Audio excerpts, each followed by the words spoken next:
I was a stage manager, and in the early 1960s, when I was in management, we did sitcoms, variety shows, all prime time, and all of daytime was done out of New York.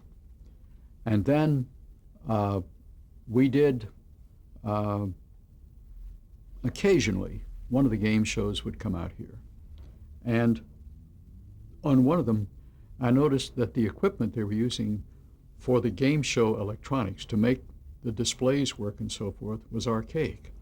In 1945, I dropped out of college to get called in the Army, and then they deferred me 3 months, so I went to work for the telephone company, and they had things called stepper switches. And 15 years later, the people who were building game show electronics in New York were still using stepper switches, and there were solid state devices out. So I said to them, we can rebuild this stuff in a smaller package. It'll be much more reliable.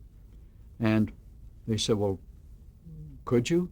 So we hired a couple of, we um, went to the Stagehands Union and said, do you have any people who went to the Navy's electronics school called the Eddy program? And they did.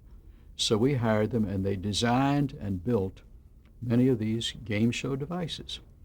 And Jack Barry came along and wanted to do tic-tac-doe, like tic-tac-toe, but he wanted to use an Idafor, a projection device, and shoot a bunch of slot machines. And I said, Jack, there's this brand new thing out called an Apple computer that will store 64,000 bits of information. And why don't we get 9 Apple computers to feed 9 monitors, and you can put names, and it's not just stuff that comes up on a slot machine. It's not mechanical devices where you slide categories, but you can do that.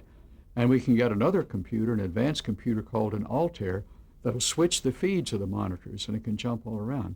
So we did that. And we built a thing called the Apple Box. It was like a casket on casters. And we roll it into the stage and hook up these Apple computers to the monitors, and that's how we did tic-tac-doe. And then we started, the aerospace industry had a little dip about this time, and we hired a young fellow who knew how to write software. So we were off and running. And we wrote game show electronics software. And on the prices right now, we must have 75 electronic games that these folks build. We do the electronics for Wheel of Fortune when they do new games. And we're one of the 2 places in town that do this now. The other networks have closed their shops that did this to some extent, and there's one independent vendor, a guy named Ron Schwab, who does this as well. But it's just one of the 65 businesses we're in that we fell into. And I love daytime programming because it gives everybody a paycheck every week.